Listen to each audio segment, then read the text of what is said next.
Good morning to all of you. So today we are going to learn a very important concept of physiology, and also today is a very bright sunny day, so I think the day suits us. So the important concept is homeostasis, alright, homeostasis. And a lot of scientists in the earlier past, they have studied about this concept. In fact, they have developed about this concept. And one of the scientists like Claude Bernard, and he was a French physiologist, they really worked hard and developed this concept. So while they were developing this concept, and what is this concept actually?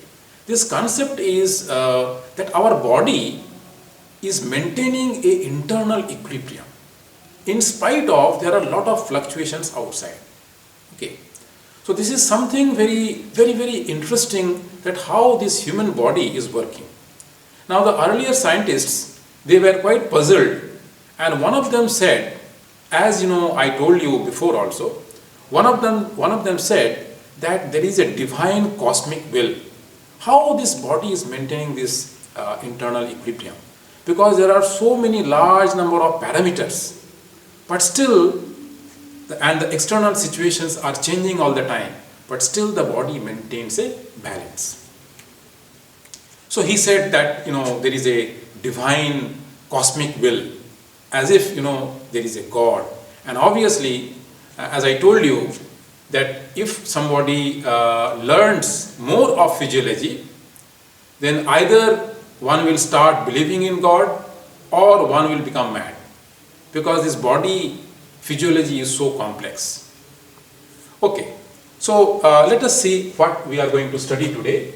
So we will study briefly about homeostasis, then the negative feedback mechanism, positive feedback mechanism, homeostasis of temperature, sugar, calcium, pH, fluid, and then I leave it for your self-study, or this is an assignment for you. That is sodium, potassium balance. Then what are the major organs which are involved? Okay. So what actually is the definition of homeostasis? So homeostasis is a set of physiologic processes. A set of physiologic processes that monitors, that means it is monitoring the whole body. That monitors and maintains a stable internal equilibrium. Alright? In response to fluctuations in the outside environment and weather. So there are fluctuations going on, but still the body is monitoring and maintaining the internal equilibrium of all the different parameters. There are many parameters in the body. We are listing few of them. So that is the wonder, that how the body maintains the homeostasis, and it is one of the very important concept in physiology. Okay, so what are the body parameters that some of them we are going to study today? One is temperature, pressure, heart rate, oxygen level, then blood composition, that is iron, sugar and calcium, osmoregulation, that is osmotic pressure, in the fluids, pH balance, as you know, acid-base balance, fluid balance, how it maintains the fluid, toxins, the different toxins are basically, their balance is maintained, and there are many others, alright. So I leave it for you, at least you choose or you read from the internet, at least 5 more, alright. So these are the important body parameters. Sometimes we call them the variables also. So, and we know most about these. Alright. So, what is the mechanism by which this particular homeostasis is maintained? Now that mechanism is known as negative feedback mechanism. It is just like engineering. Negative feedback mechanism. Now, what is that mechanism?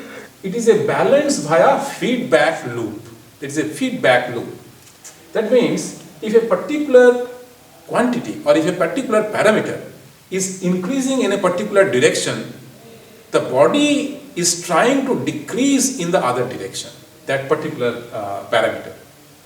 Or if a particular parameter is decreasing in a certain direction, it is decreasing in a certain direction, the body is trying to maintain it and going in the reverse direction. Alright? That means the feedback loop is such that the body, whatever the direction the body, the outside environment is going, the body is trying to restore that by going into the reverse direction. So that is how the feedback loop is working. So let us take the example of domestic heaters. Domestic heaters, room heaters, or our AC, anyone you can take. Now, suppose say the room heater is there, room temperature is there. Now, if the room temperature falls down, okay, if the room temperature falls down, then the set point, there is a set point. So the room temperature falls down. Then what happens? There is a sensor basically. That sensor we call as a thermostat. So it is always there in the room heaters, room boilers, wherever, thermostat. So that detects that temperature. Alright.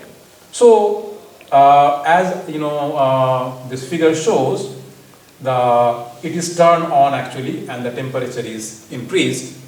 Now how that temperature is increased? First of all, there is a sensor or the detector that detects the change. Then it sends that impulse or it sends that signal to the controller. So we have a control unit, which is the controller. Now that controller is controlling everything. So it has the set point. So the controller now understands that the temperature has gone below the set point. So there is a set point over here. Then it sends signals and there is a effector. Effector is whatever is the effect. So it is effector. So what is the effector? The heater is switched on. And again the temperature rises up. So it is a feedback loop. To the feedback loop, the heater is switched on and the temperature is maintained. If the temperature goes up, then what happens? Again the thermostat detects the temperature. It gives the signal to the control unit. Control unit has the set point. Now it observes that the temperature has gone above the set point. Then it instructs the effector to switch off the heater. So heater is switched off, the temperature is, again comes down into the set point. So this is how, we are trying to understand, and we will see that in the human body also, most of the things that we are trying to discuss here, most of the parameters, it is almost follows a similar kind of feedback loop. So this is a negative feedback mechanism. Okay, so now we are coming to the first body parameter, which is very important. Okay, so homeostasis of temperature. Any book that you see which has discussed homeostasis, the homeostasis of temperature should be there. Generally, every book will include this particular topic on homeostasis. Okay, so it is very interesting topic. Now you see how this homeostasis of temperature is maintained by the body. So there is a normal body temperature, alright, normal body temperature, and that is 35.8 degrees centigrade to 38.2 degrees centigrade. Generally 37 we take or 98.6, but there is a range. Okay, that is a normal body range. Now, whenever the body temperature rises up, now how does it rise? Generally there may be few reasons, but the major reason is, one is the outside temperature is hot. That means outside temperature is high. When the outside temperature is high, the body skin, the temperature may rise, and after that the body temperature also may rise. Another way the temperature rises is when we exercise. When we exercise, the glucose burns, all right, and the body temperature rises up. So there are two ways, at least you can remember, that the temperature of the body rises up. Now, the moment temperature rises up, then what happens? That the stimulus, or there are very fine nerve endings which are there in the skin. So those nerve endings, they detect the change in temperature. So what they will do, they are acting as a detector. As we have seen there, they are acting as a detector or sensor. So it senses the rise in temperature of the body. So what they will do, they will send that information to the brain. They will send that information to the brain. At the back side of the brain, there is a very small part in the brain. There is a unit which we call hypothalamus. Hypothalamus. It is a small part in the brain, at the back side of the brain, but it is a very important part. Maybe you can stop the video for some time, pause it, and you can read about hypothalamus. Hypothalamus basically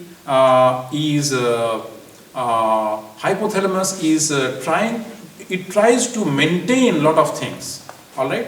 So it releases a lot of hormones, basically the instructions to release hormones. Also it controls our sexual behavior, and the emotional things also it can control. So a lot of things that it looks after, though it is a very small part of the brain. So you can see the image in the internet. It is somewhere here. So that is known as hypothalamus. Now in the hypothalamus there is a set point. So hypothalamus is working like a controller. So it is working like a controller, and there is a set point. Now the set point is that above this temperature, whenever it rises up or goes down, it gets activated. So the moment the temperature rises up, the hypothalamus activates. Now then it will send instructions. So that is your effector actually, effector. Now what does it do? Hypothalamus does two things. Now mind it, there are a lot of details behind it, but we are not going to that much of detail. Like each one of them, if we start discussing, there are a lot of chemical reactions and things.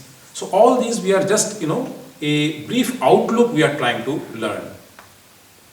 So the first thing what it does, that our blood that is flowing behind the skin, that blood is flowing, though there are veins and arteries, but it is flowing through a kind of capillary system. Capillary means there is a kind of network, something like this. There are small veins and arteries. So the blood flows through that. Okay. Now these capillaries, what it happens, that they dilate. They sometimes expand. And when it dilates, the skin, the blood, it comes to the surface of the skin. The warm blood. And then it radiates the heat. That is what you see in this figure. It radiates the heat out. So the body temperature cools down. And that is how this one of the system is working. The second mechanism, there are two mechanisms to decrease the body temperature. The second mechanism is that we have some ducts actually. Ducts, alright. Now the moment the temperature increases, the outside temperature increases, or we are exercising, there is another mechanism to cool the body temperature, and that is the sweat glands are there, and there are small ducts through which the sweat comes out.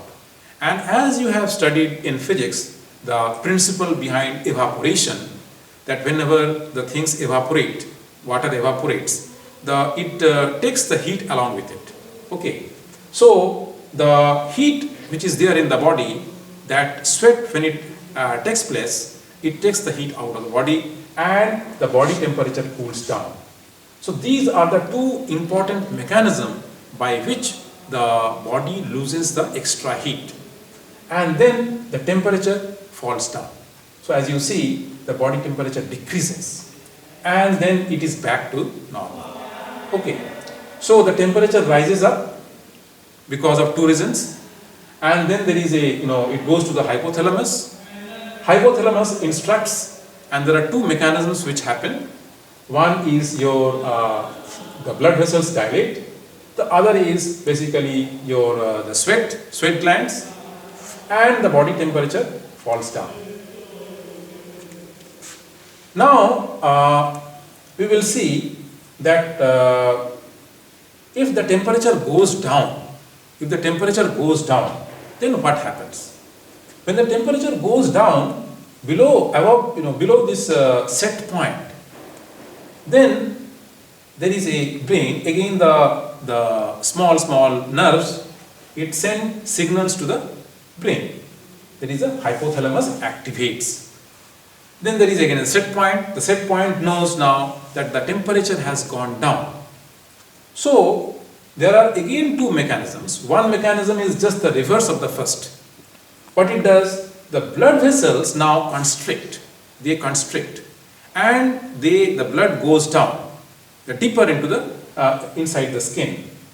The heat that is being radiated, that decreases. So basically the body restores the heat. So the heat is not lost, or it is lost very little. So it goes down. And then there is another mechanism, which is as you know very well, that in the time of winter, what happens that when we take bath or when it is too cold, what happens? You remember what happens to you?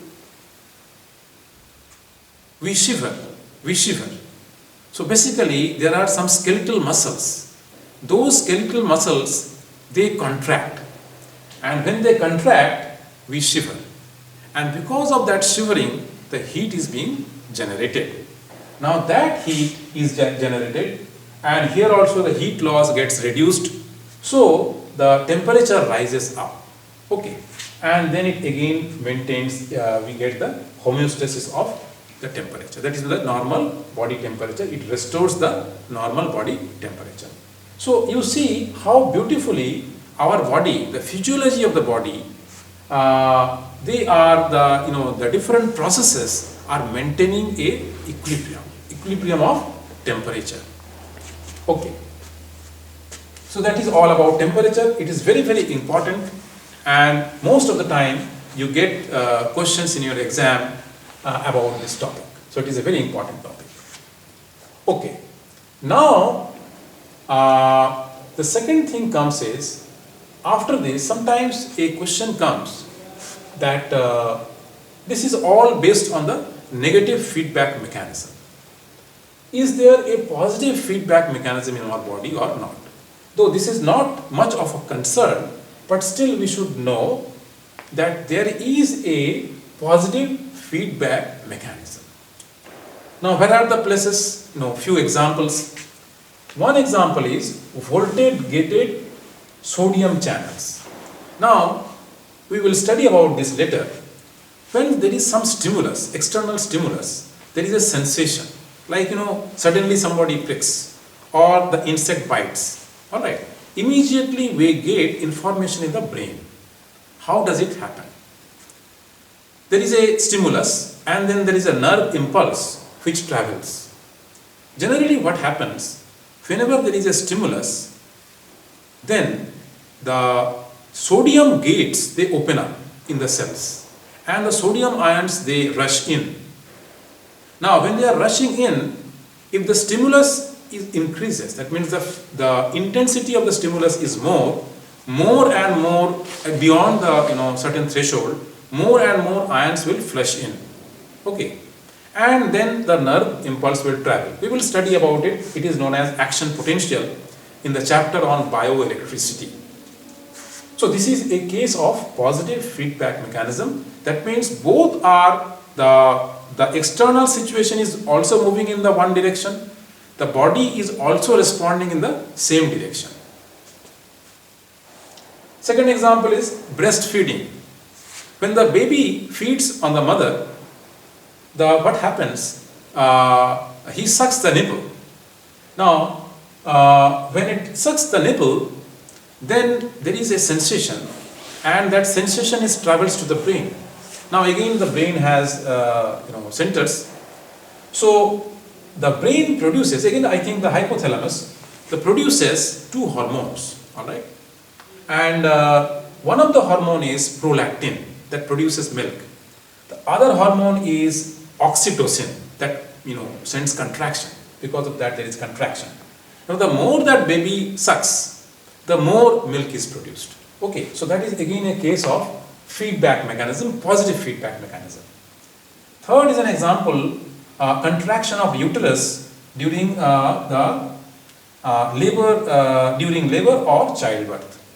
Now during the time of childbirth, what happens that there is uterus, all right? In the uterus the baby is there. Now during the time of childbirth there is contraction. The contraction is again because of a certain hormone which just now we studied. It is oxytocin. Now that contracts the uterine wall.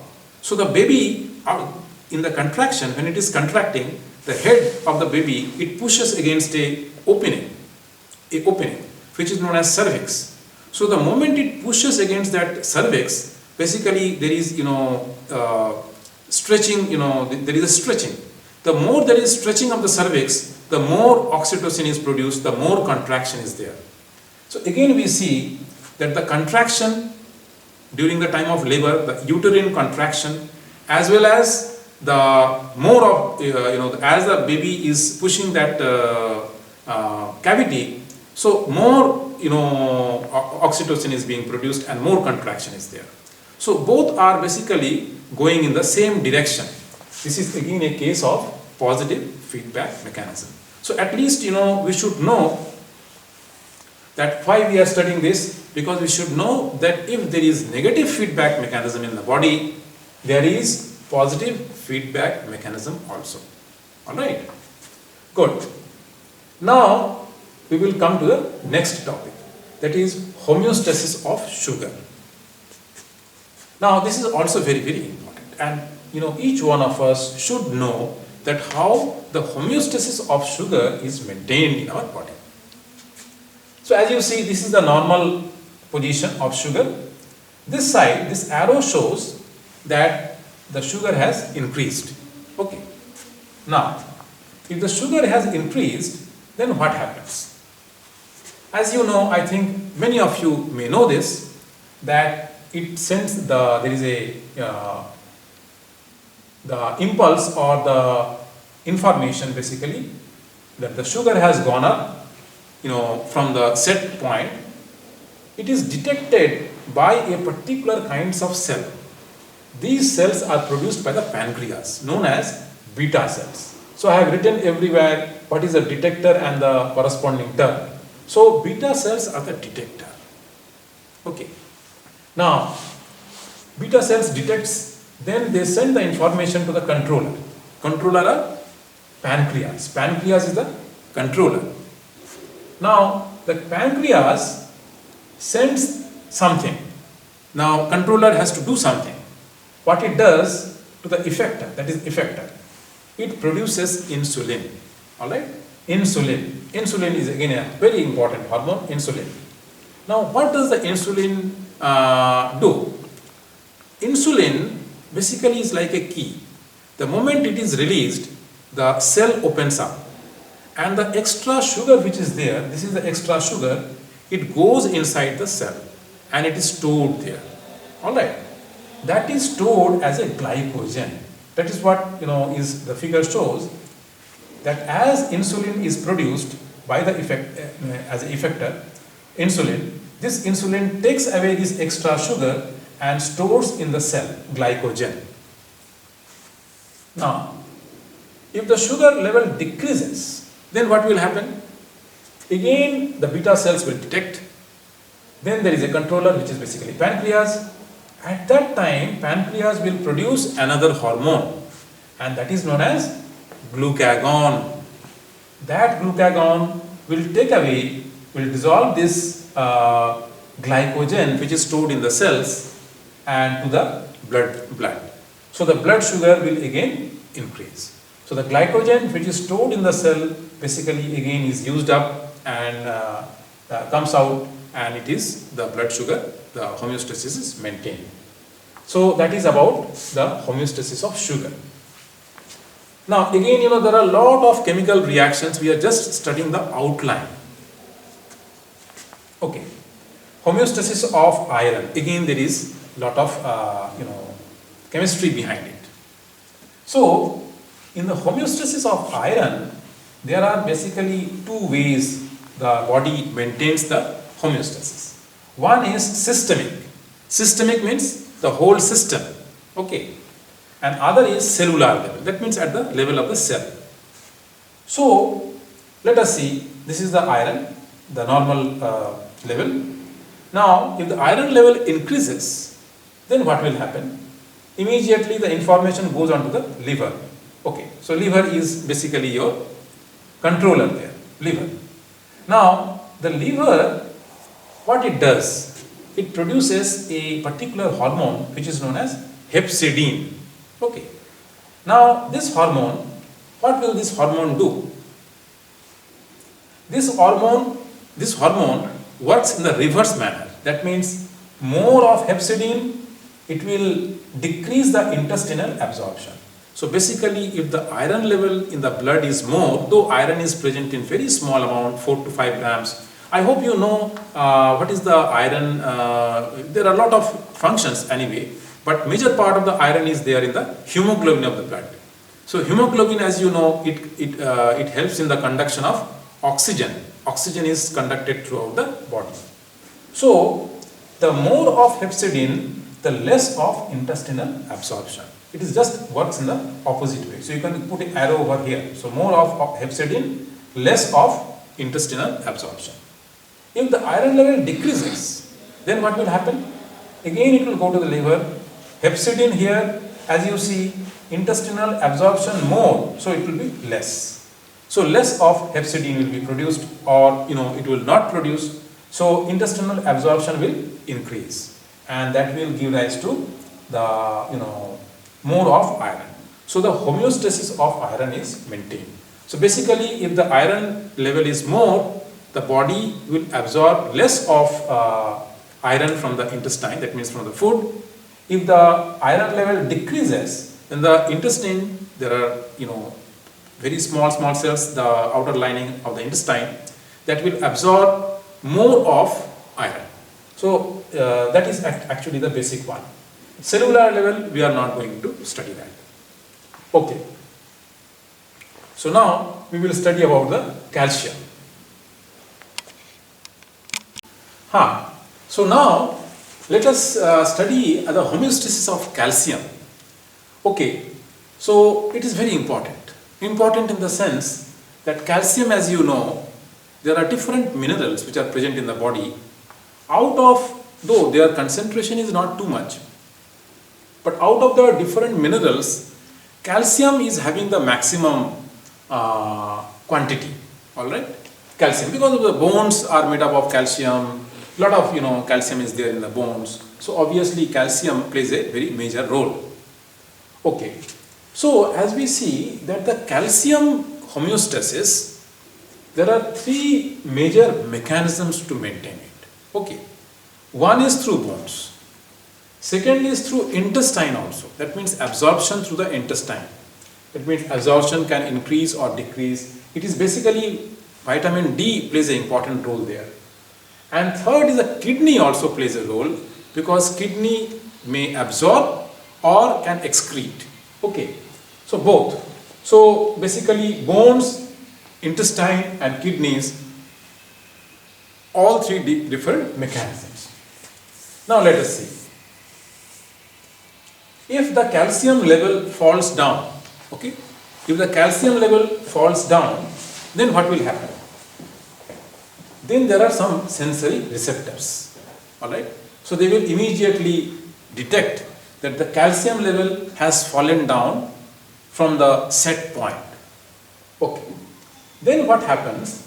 If the calcium level falls down, then there are parathyroid glands. Parathyroid glands. parathyroid glands are there in the neck behind the thyroid gland. So parathyroid gland. This parathyroid gland, they release a kind of hormone, and that is known as PTH, parathyroid hormone. Okay, parathyroid hormone. What that will do, that will act on the bones and that will release the calcium which is there in the bones to the blood. Okay, so the calcium in the blood will increase. So that is how it works. So sensation goes to the receptors, then it goes to the parathyroid gland. From there it is PTH. PTH works on the bones, and the bones are released to the blood. And that is how the homeostasis of calcium is maintained. Now, if it increases, then again sensory receptors, it will go to the thyroid gland. Now, instead of parathyroid, thyroid. Thyroid gland will produce a hormone, calcitonin. The calcitonin will act, basically what it will do, the excess calcium which is there in the blood, it will help that to get deposited onto the bones. So that is how the whole feedback loop is working, and the homeostasis of calcium is maintained. It is also a very important homeostasis in the body. Good. Now we will study another very important homeostasis, that is your acid-base balance. Alright, acid-base balance. That means the pH, as you know, pH, acid-base balance. And basically it is very important for the, everything is important for our physiology, for our body, acid-base balance. Now, in order to understand the acid-base balance, first of all we have to see an equation. So let me tell you that there are again two mechanisms to study the acid-base balance. One is lungs. Lungs is used, that is through respiration. Another is kidney, that is your renal regulation. Okay. Now, so let us understand this bicarbonate buffering system. Bicarbonate buffering system. Now, as you see, what is bicarbonate? This is actually bicarbonate. This is carbonic acid. Okay. Now, CO2, which is there in the dissolved in the blood, basically, because the cells release CO2.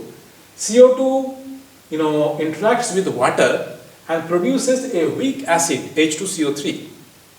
This will dissociate in, H plus and HCO3 minus. So this is actually a buffer kind of thing, which contains a weak acid and a weak corresponding base. Now, buffer system means that, it is such that when some strong acid or base is added to it, the pH doesn't change too quickly. Okay, that is the buffer system. So, what happens that now, when the acid level is high, suppose say we eat something and the acid level is high, okay, then what will happen? This reaction is going in the both way side, that means forward as well as reverse. So, it will go in the reverse direction, and CO2 will be more. The more CO2, it will be through respiration, the CO2 will go out. Okay, the body will throw out CO2. Otherwise, if the base concentration is more, then basically it will proceed in the forward direction. And that is what this whole figure talks about. So pH as you know, minus log of hydrogen ion concentration.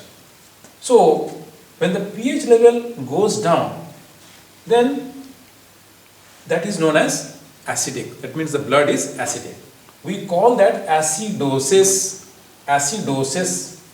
When pH is less than 7.35. Generally the blood pH is around 7.4.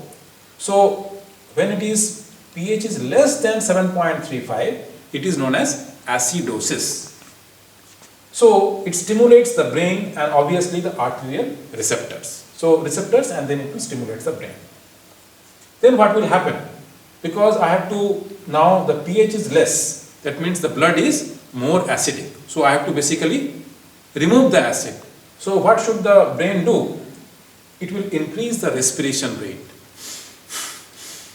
More the respiration rate.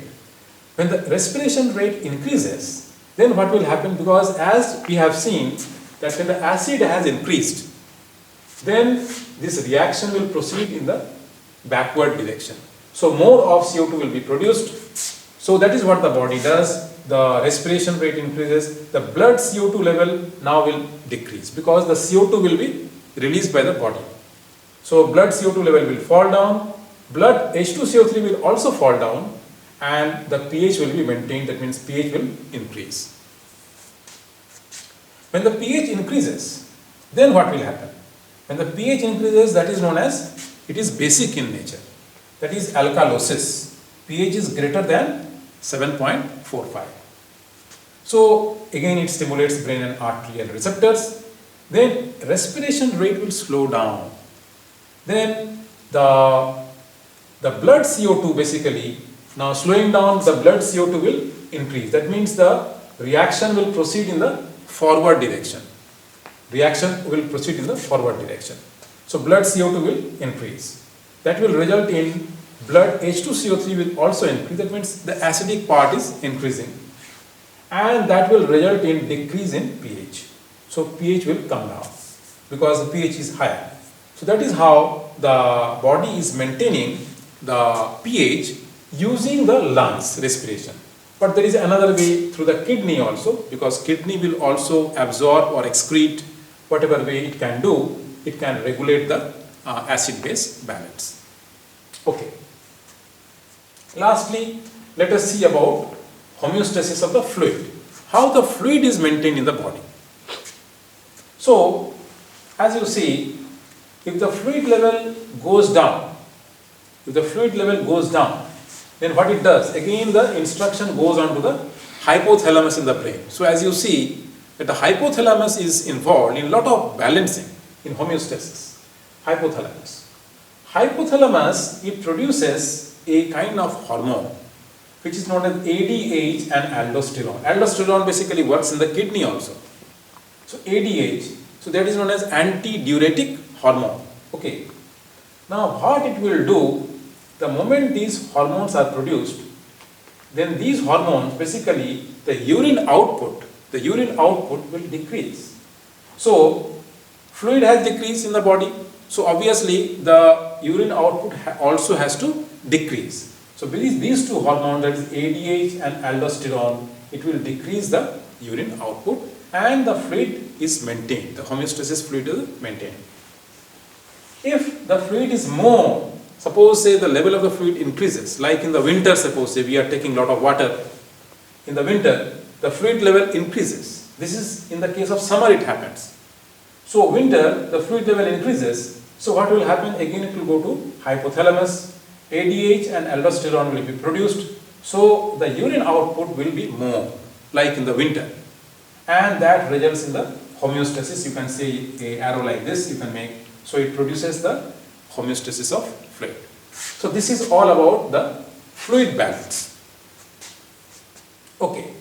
Now there is a small assignment for you, a self-study, which is sodium-potassium balance. Sodium-potassium balance is very important, and the moment it is disturbed, we are sick. Sometimes people are admitted to the hospitals, and you may hear that the sodium-potassium levels is not balanced. So people, the doctors, they give potassium or sodium, whatever it is, sometimes it is there. Mostly it happens to the aged people. Now, after all this, we will see that what are the major organs involved in the homeostasis. Though there are many organs, but the main organ that we see here is brain, kidney and the liver.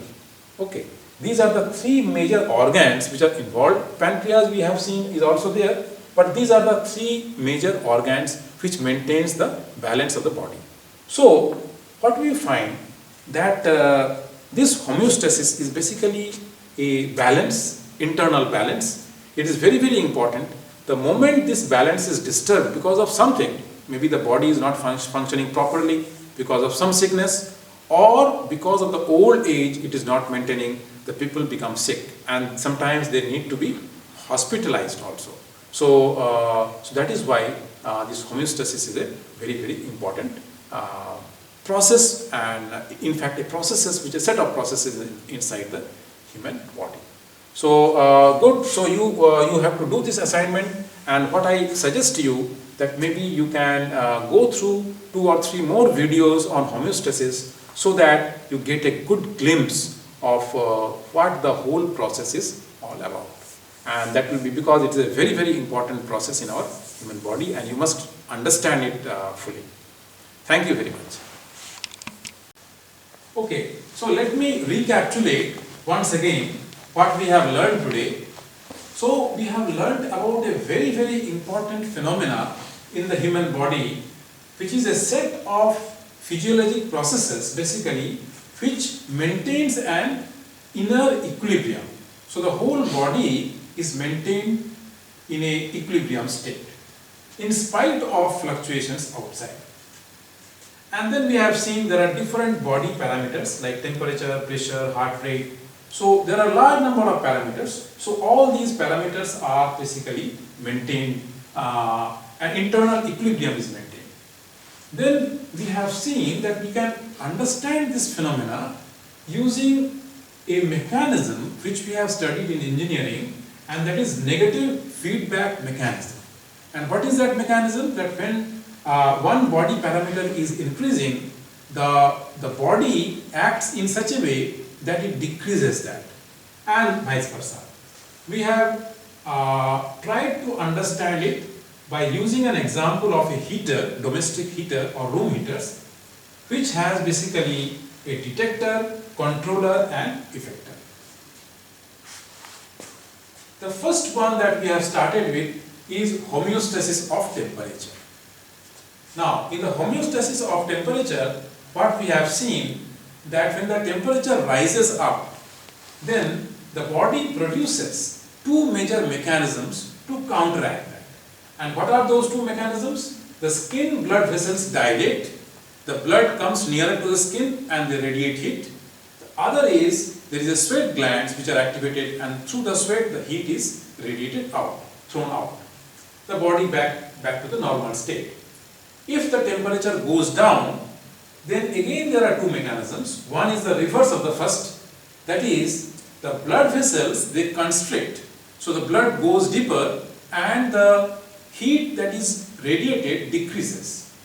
Secondly, there are skeletal muscles and they get activated, which results to shivering, and the shivering generates heat, the body is back to normal, the temperature. The second one is very important, that is homeostasis of sugar. Now the homeostasis of sugars, what we have seen that in brief, that when sugar rises up, then pancreas produces insulin, and because of the insulin, the sugar goes into the cell and stored as glycogen. And when the sugar level decreases, the pancreas produces a hormone which is glucagon. Basically, it dissolves the glycogen from the cells onto the blood. So the homeostasis is maintained. In the homeostasis of iron, what we see that when the iron level increases, the absorption from the intestine decreases. When the iron level decreases, the reverse thing happens. It is through a particular hormone which is produced by the liver known as hepcidin. Then the homeostasis of calcium, there are different mechanisms, but the one that we have studied is about the bones. That how bones are helping to maintain the homeostasis of calcium. So when the calcium level goes down, the parathyroid gland produces a hormone PTH that helps to release the calcium in the bones to the blood. When the calcium level rises up, the thyroid glands gets activated and they produce a hormone which is calcitonin, and because of that the extra calcium which is there in the blood goes back to the bones. Then we have studied about the acid-base balance. In order to understand this, we must see what is the bicarbonate buffering system. That is CO2 plus H2O gives H2CO3, H plus HCO3 minus. If we remember this equation, we can easily see that if H plus increases, the reaction will proceed in the backward direction and the pH is maintained. So if the pH level goes up, that means the blood is more alkaline, it is known as alkalosis. If it goes down, it is known as acidosis. Finally, we have learned about how the fluid balance, how the body maintains the fluid balance, and as we see that there are two hormones, which is ADH and aldosterone. They basically, when the fluid level goes down, the urine output decreases, and these are the two hormones ADH and aldosterone which are produced by the hypothalamus. If the fluid level goes up, again these hormones act in the, that means they decreases and the urine level goes up. So basically that is how the fluid is maintained. So the major organs are, which are involved in the homeostasis: brain, kidney and liver. So this is all about that we have learned today. So, so the body, what we have learned, that body maintains a inner equilibrium, and if that inner equilibrium is not maintained, then there may be a severe problem. A person needs to be hospitalized, or a person, if the homeostasis is not maintained, then a person may die also. So that is how the homeostasis process is a very complicated process, and it is very important for the body. Thank you.